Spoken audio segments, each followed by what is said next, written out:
wabarakatuh. Perkenalkan, saya Eka Febrina Sisna Saputri.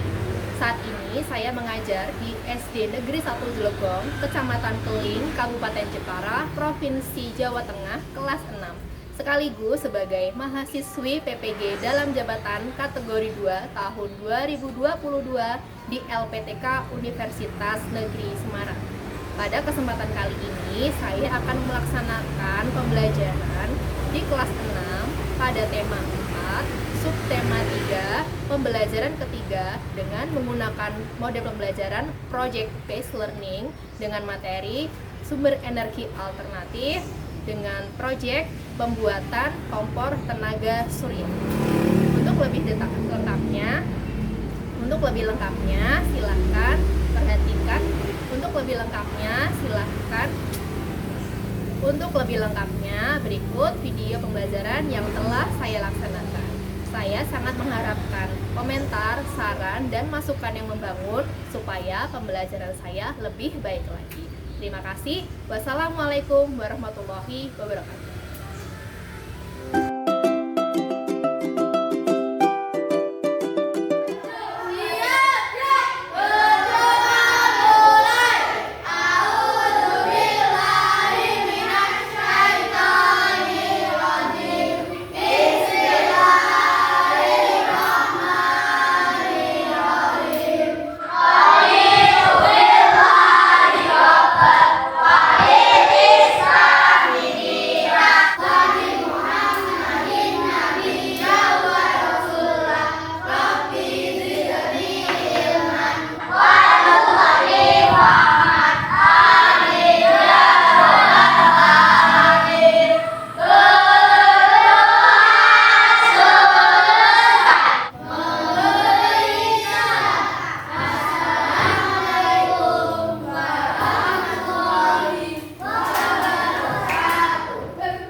Sebelum kita mulai pembelajaran, alangkah lebih baiknya kita nyanyi lagu terlebih dahulu. Dari cara ya, silakan berdiri.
Sebelum kita mulai belajar, kita akan mengulas dulu materi yang kita pelajari pada pertemuan yang lalu. Masih ingat nggak?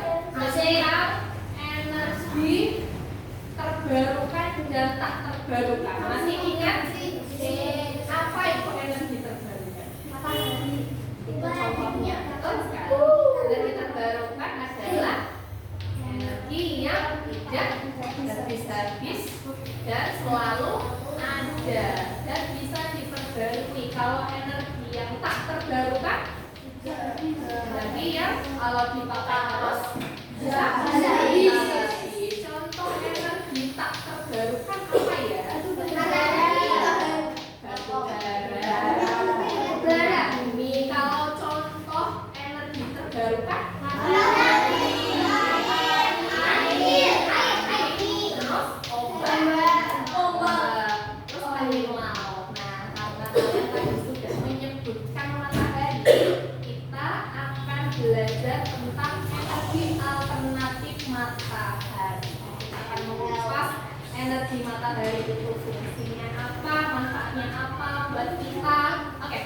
Kita tanya, apakah di rumah kalian pernah membantu ibu kalian untuk menjemur baju? Yang benar. Sepaksaan atau sukarela? Tapi aroma dumel. Oke. Kira-kira apa yang terjadi ketika kalian menjemur pakaian di tengah terik matahari? Apa yang akan terjadi pada bajunya? Selain untuk menjemur baju, apalagi sih manfaat panas matahari buat keseharian kita? Untuk WP gabah ya, buat jemur opi, kerupuk, jemur kerupuk, dan masih banyak lagi manfaat dari panas matahari. Hari ini kita akan belajar mengenai energi alternatif matahari. Tujuan dari pembelajaran kita hari ini adalah yang pertama, supaya kalian tahu manfaat dari energi matahari sebagai energi alternatif. Terus yang kedua, kalian akan melakukan proyek membuat tenaga surya tenaga matahari secara sederhana. Jadi tujuan pembelajaran kita hari ini ada dua. Oke? Kalian simak ya. Sudah siap belajar? Siap. Masa? Tepuk semangat dulu dong. Tepuk semangat.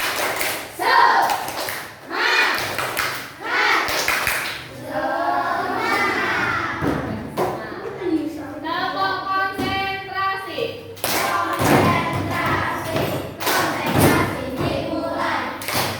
Vina Fahmi.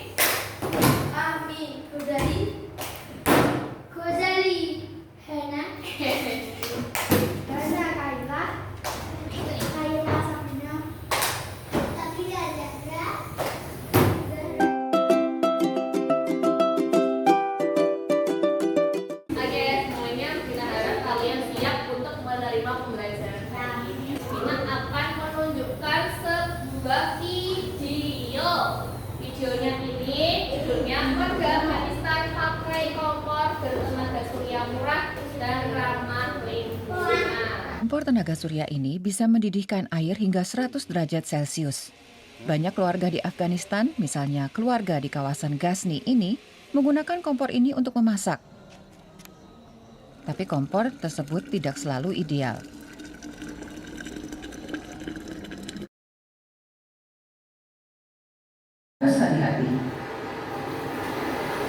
Kecilan tersisa juga akan diisi.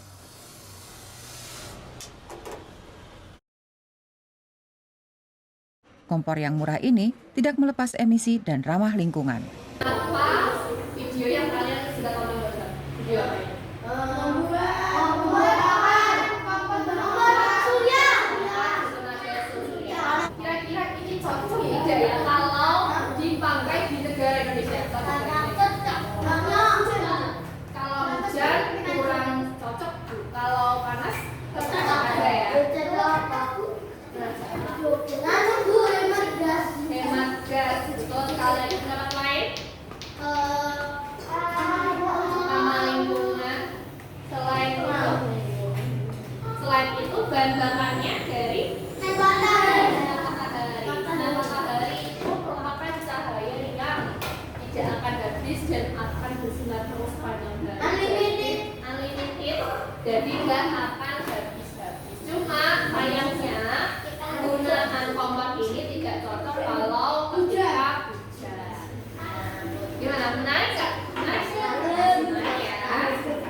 Ternyata masih ada banyak lagi. Bukan cuma matahari, air, angin saja. Nih, ada energi biomasa, matahari, angin, metanol, gelombang, geotermal. Geotermal itu nama lainnya dari panas bumi. Giling-giling, geotermal, panas bumi. Terus ada pembangkit listrik tenaga air, ada gas alam, hidrogen, pasang surut air laut, angin laut, gelombang laut, nuklir atau uranium, dan masih ada banyak lagi yang dari kotoran hewan apa coba?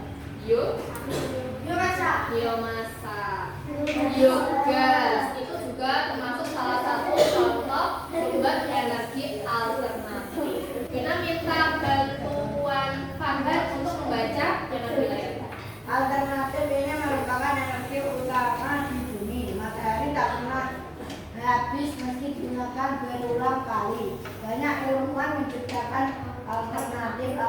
inovatif dengan memanfaatkan matahari sebagai sumbernya. Salah satunya menciptakan pembangkit listrik. Pembangkit listrik dari matahari sering disebut PLTS.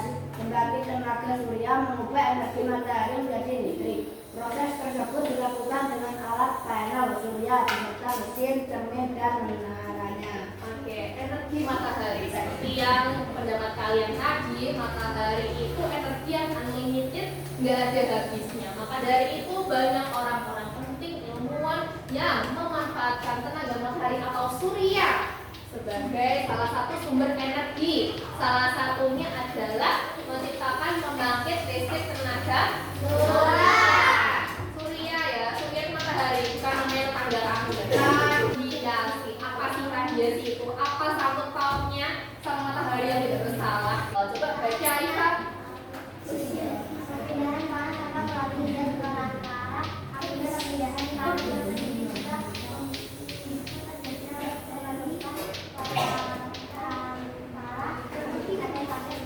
Oke, stop, terima kasih.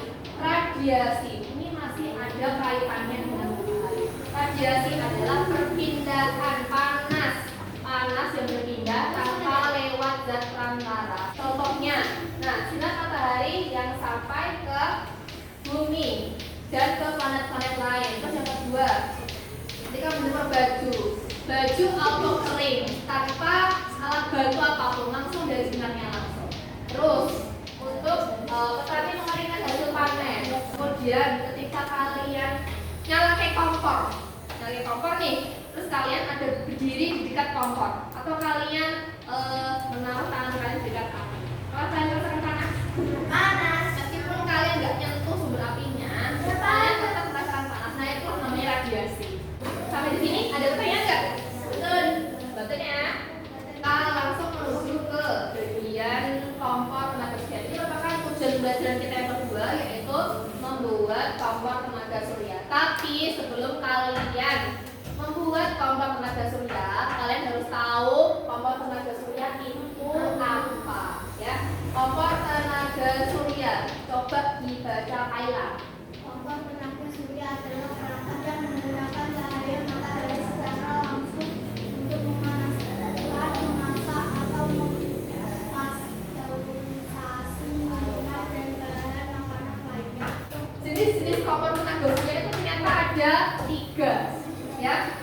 Coba kalian perhatikan gambar yang ada di tayangan ini. Ada 3. Yang paling kiri ini namanya kompor kotak atau bisa disebut oven kotak. Nah, ini yang akan kita buat hari ini, kompor kotak.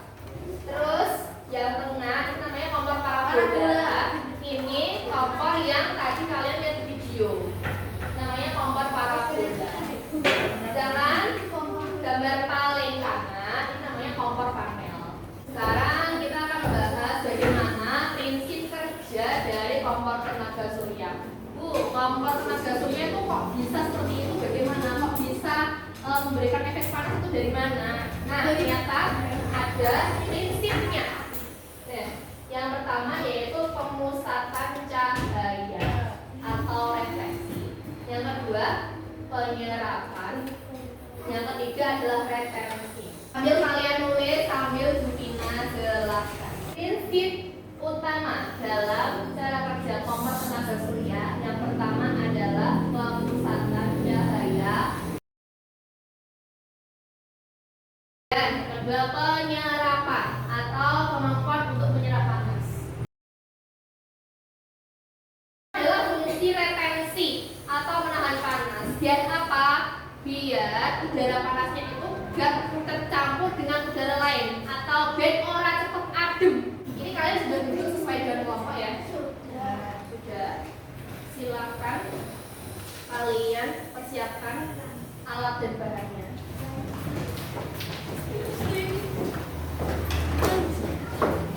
Dengan akan membagikan lembar kerja identitas.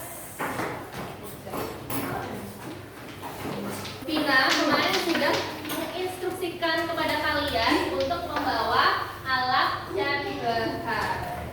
Untuk alat, Pina kemarin meminta kalian bawa gunting. Apakah sudah ada gunting?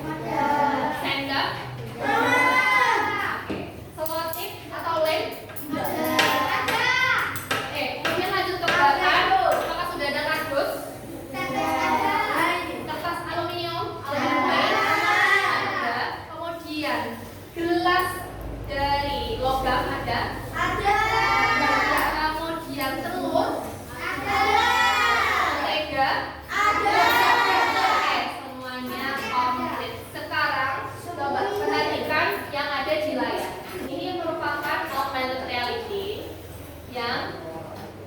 menjelaskan tentang cara pembuatan kompor tenaga surya.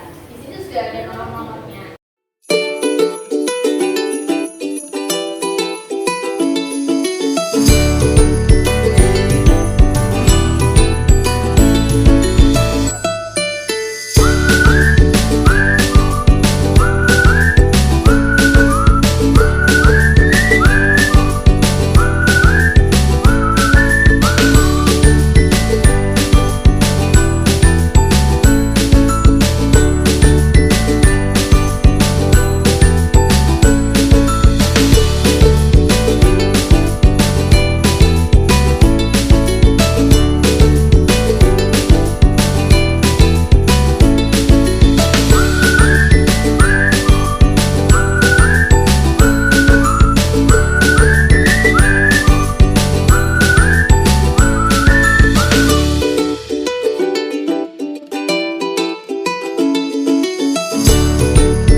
Kami tentang. Oke, kita mulai dari pertanyaan yang ringan-ringan. Apa kegiatan yang telah kalian lakukan hari ini?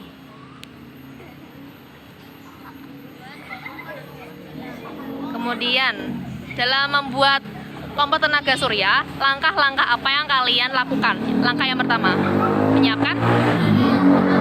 Terus setelah alat dan bahannya lengkap, kalian melakukan apa? Membuat kompor. Oke, setelah kompornya jadi, kemudian kegiatan kalian apa? Langkah berikutnya? Mencoba? Menguji coba kompor tenaga surya. Yang kalian uji coba pertama apa? Sebelum telur? Mentega. Menteganya cair butuh waktu berapa lama? 10 menit. Setelah menteganya cair, kemudian yang kalian masukkan apa? Telur. Telurnya sudah berubah bentuk apa belum? Sudah. Butuh waktu berapa lama? 30 menitan.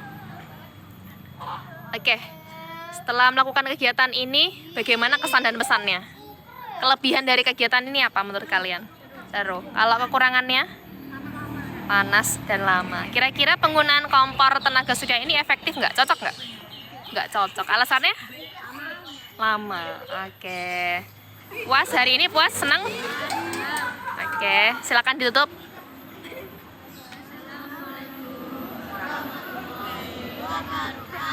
Oke, thank you. Setelah kita melaksanakan membuat kompor tenaga surya, sekarang coba kita pahami manfaat energi alternatif.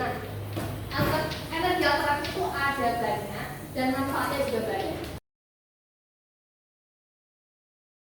Keuntungan dan kerugiannya kalian sudah pasti tahu. Tadi sempat kalian berikan pendapat. Keuntungannya yang pertama adalah polusi yang ditimbulkan itu sedikit, tidak muncul asap, tidak mengeluarkan bau, karena hanya murni dari sinar matahari saja. Kemudian karena polusinya sedikit, makanan yang dimasak itu jadi lebih higienis, tidak tercampur bahan-bahan busnya. Kemudian seratannya sedikit dan hemat karena tidak perlu beli gas. Sedangkan kerugiannya ya yang seperti kalian tahu tidak bisa kalau digunakan ketika hujan. Kemudian masaknya butuh waktu lama. Untuk melelehkan mentega aja 10 menit. Dan untuk memasak telur sekitar lebih dari 30 menit. Nah, ini juga bergantung cuaca. Ketika malam juga nggak bisa dipakai, jadi penggunaannya sangat terbatas. Tapi kalau memang lagi irit, nggak punya duit dan lebih panas, ini bisa dimakan.